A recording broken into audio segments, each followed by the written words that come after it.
So the third episode of She-Hulk is now on Disney Plus, and I gotta be honest with you guys, we gotta really sit down and talk about this show. Hey everybody, welcome back to the channel. We're gonna have a hell of a discussion today, and we're gonna look at the pros and the cons, because you know what? I'm starting to think that this MCU series on I don't think this is just working for me, guys.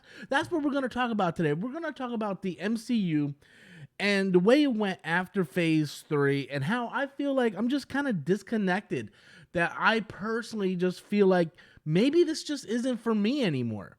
Maybe, MCU, maybe I can sit there and enjoy the movies for what they are, but maybe these shows just aren't for me, and that's okay. Not everything has to be for you. There's tons of stuff out there. So as I sip my coffee from my X-Men cup, and it's black coffee. Black. No sugar, just black. No cream. I like my coffee like I like my women. Strong and black. But all seriousness, guys. All seriousness, though. Let's talk about this episode of She-Hulk, because it's not. First of all, let me just say, I don't dislike it. I don't hate it. Hate is a strong word. There are very, very minimal things. There are very few things, I should say, that I hate. Like, I hate Venom. I hate Venom too. Like those are things that I hate. I hate the Transformers movies, right? I don't hate She-Hulk. I am more disappointed. You know when you were with your parents or something, and you do something and your parents just look at you like, I'm disappointed in you. Like, it makes you feel like shit. You're like, God damn it, man, fucking dad is disappointed at me again. And it makes you feel worse, right? Like, oh no, don't use the disappointed. I'm just so disappointed in you, Josh. And I'm like, who the fuck is Josh? My name is Tim. But I just feel disappointed within these series. All these series. I think the only one that I can truly say that I enjoyed from front to back, and I was intrigued week to week, was WandaVision. And no other series on Disney Plus has had me intrigued, wanting to see what happens next, like WandaVision did. I enjoyed Loki, but I went on Loki with very, very low expectations because I wasn't looking forward to that show. And I ended up really enjoying it. But even Loki didn't have me like, oh man, I can't wait. I can't wait to see what happens next week, y'all. Falcon Winter Soldier. Again, I liked Falcon Winter Soldier, but nothing about Falcon Winter Soldier like, oh shit, I gotta tune in bright and early on that day when it comes out. None of those shows have that intrigue. And the more we get away from what the MCU used to be, the more we just turn everything into like a slapstick comedy. Like, there was a scene in this episode where Jen Walters is literally driving. She stops, takes her hands off the steering wheel while going down a highway like 80 miles an hour, and looks at the camera and goes, I know what you guys are thinking. And I'll tell you what, if I'm doing this, then you guys won't know what I'm doing. I'm not even paying attention to the road, blah, blah, and look, and I'll be the first person to admit, I haven't read a lot of She-Hulk comics. I had at one point every She-Hulk comic that was ever published up to a certain point, and then of course I had to sell my collection off. But I was never super familiar with the character because I didn't read a whole lot of it. I just liked collecting it because my boy Greg Horn drew most of the covers. And I don't know if she breaks the fourth wall all the time or not. I don't know if she's like Deadpool or whatnot, but her driving down a highway to stop and look at the camera and take her hand, like, it just felt so out of place. And then they bring Wong into this episode, and just a lot about, and then the thing that's what bothered me, that connecting the Wong thing, because she looked at the camera and she's like, I know you guys are excited to see Wong, but guess what? This is my show. Don't think there's gonna be like cameos in every episode or whatnot, because at the end of the day, this is my show. And I just kind of felt like, oh my god, we know it says She-Hulk on the, we understand, like, you don't need to come out and tell us this.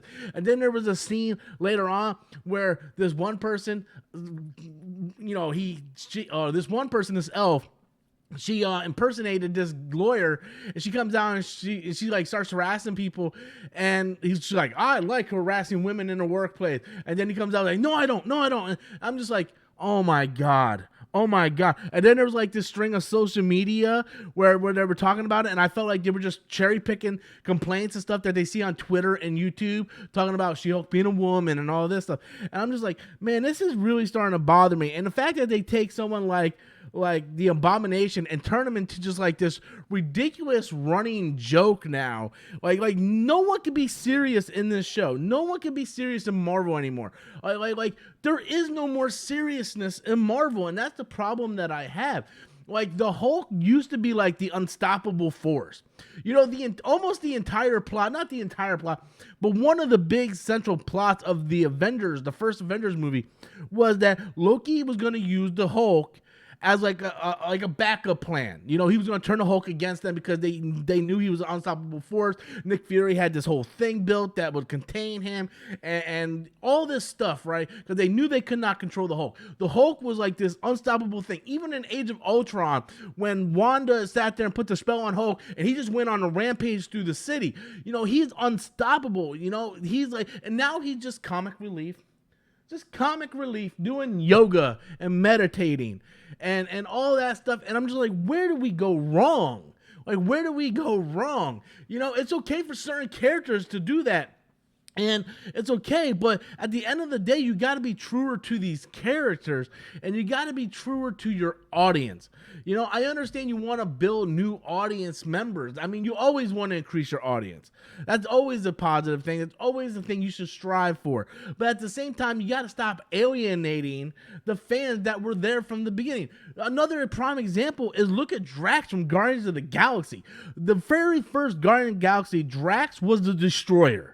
That's what he was. He was this badass motherfucking destroyer that wanted revenge against Thanos for killing his family. Yes, he was comedic in the sense that he was very literal. So everything that happened, he took it very literally. Like it went over your head. It won't go over my head. I have fast reflexes. It was a funny joke because he literally thought it would go over his head. Not that he was a dummy. We fast forward a few minutes or a few movies later, and he's eating peanuts very slowly. I am invisible. I am moving so slow. Like, how do we go from the guy that wanted to kill Thanos to get revenge on the death of his family, the Destroyer, to a guy who's eating nuts, pretending to be like, why is everybody so stupid now? Why has the MCU gone straight stupid? They have went, like, you ever seen Tropic Thunder? Never go full retard. The MCU has officially went full retard. And I'm sorry if that R word offends some people, because I'm not using it in offense to anybody at all. I'm just saying, in terms of what Tropic Thunder said, when Robert Downey Jr. says never go full retard, I feel like the MCU from phase 1 to where we are now has literally turned the corner and went down D-to-D road. You know, it's like D-to-D road, population MCU. And I don't understand. Like, we take characters like Drax, who was this badass destroyer, that the whole reason why he was funny was because he was so literal about things. Now we have Drax as just a buffoon. Then we have the Hulk, who was this massive, like, nuclear option, right? We thought they were going to have to ship his ass in outer space at the end of Age of Ultron or in Civil War just to be able to contain his anger, because he's unstoppable. He's the unstoppable Hulk. No, this motherfucker's doing yoga and making fucking pina coladas on a fucking island, you know? And I'm just like, what the fuck is going on here? And that's the biggest problem with the MCU in general. Everybody's a fucking stand-up comedian. It was different back in the day when you had someone like Robert Downey Jr., who was just a smartass. Like the first Iron Man, Robert Downey Jr. is a smartass. But when you look at something like Captain America, and you look at something like The Incredible Hulk, and then the first Thor movies, those movies were completely different, right? Much different tones. You have Iron Man, who's a smartass, Captain America, who's a serious soldier that was to fight for his country, the Hulk trying to contain the beast, Bruce Banner trying to contain this beast, and then you have Thor, this fish out of water, right? He was funny in the sense of he was the fish out of the water. Now Thor's a complete fucking retard. Like Thor, they took a character who was this warrior, this not demigod, but a god, a warrior, that wanted to fight for his father's approval. And now he's this fucking idiot that summons the Bifrost in the middle of a fucking house where people are living. Like, what the fuck? In the first Thor movies, he literally back away because this is dangerous. And he summons the Bifrost and he makes sure people. Now he saves people, ruins the entire like fucking glass temple or whatever in fucking Thor: Love and Thunder. So like he's a buffoon. Right? They have taken these characters and they have fucking cut their balls off.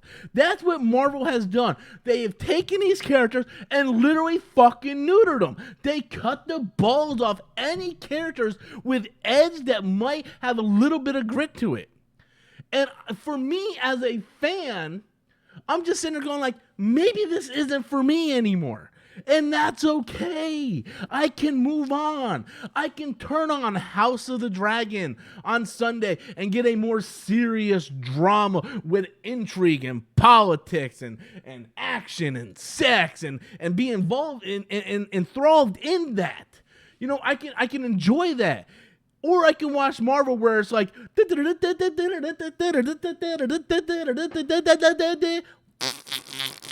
that's the way Marvel is right now. That's the way Marvel is right now. You go back and you look at Phase 1. It's a very, very, very different landscape than we have now. And I feel like ever since the first Guardians came out, and James Gunn really made that very humorous, but it was only certain characters that were funny, like Quill and Rocket. And I think it was so successful that when you go back and you look at, if you watch the Marvel movies, in timeline order, not in order of the show series, but in order of release date. And you just watch them in order of the release date. Once we get to Guardians of the Galaxy, every movie after that pretty much changes to have that same tone. And then it made it that much worse once Taika came in and did Ragnarok. It literally just never went back at that point. James Gunn and Taika Waititi really changed the Marvel tone of what it used to be when Jon Favreau and Joss Whedon and all those guys started it. Taika and James Gunn really changed that tone a lot. James Gunn took what was funny about the first Guardians and doubled down on it. How do we go from a scene where Quill is learning about the death of his mother, of how Ego put a fucking tumor in her brain, and then 5 seconds, I'm not even shitting you, 5 seconds later, he transforms into David Hasselhoff as a joke. Like, there is no weight. We don't get to sit there and dwell on like this seriousness, like, oh my God, he killed his mother. No, because they went straight to a fucking joke. And now we're sitting here with like fucking, the Incredible Hulk, the Hulk, I don't even want to call him the Incredible Hulk, fucking Yoga Hulk, making pina coladas, listening to red wine, making him feel so fine. I don't know. This video has gone on way too long. In short, I watched the latest episode of She-Hulk. I did not hate it. So I know I went on a rant here, and I know a lot of people might be like, man, it kind of sounds like you hated it. I don't. I did not hate it. Hate is a very strong word. Like I said, there are things out there that I do hate. This isn't one of them. I am just really disappointed. I am disappointed with the series. I am disappointed with Marvel in the direction that is going. And I feel like they're comfortable right now. I feel they had so much success that they're comfortable. And I feel like for the very first time that Disney has a lot of influence now. And I feel like I said, I felt like they just cut the balls off all these characters. And I feel like they really, really neutered Marvel. And that's just my personal feeling. You don't have to feel the way I feel. The best thing about our discussion, the best thing about drinking coffee and having this discussion is that each and every one of us has our own opinions. We all have different brains. We all have different minds. We all have different thought process on what we see with things. And at the end of the day, just because I went on a little tangent and had to get some stuff off my chest, maybe you see it a different way. And I would really hope that if you guys can list your comments and have a serious, intelligent conversation about the current landscape of the MCU. You know, about let's have a discussion instead of pointing fingers going, well, you're wrong, you're wrong, you're wrong. Because at the end of the day, the truth is none of us is wrong. We're all entitled to our opinions, and we're all right to have those opinions. So that's just my thoughts on it, guys. I want to know what you guys think. Also, if you guys jump over to my gaming channel, I do have my review up for the Cowabunga collection over there. You guys can go check that out. Thank you guys so much for your time. I love each and every one of you guys. Thank you for your continuous support on the channel. This channel would not be successful if it wasn't for each and every one of you guys watching this video right now. Thank you guys so much, and have a fantastic day. Stay safe.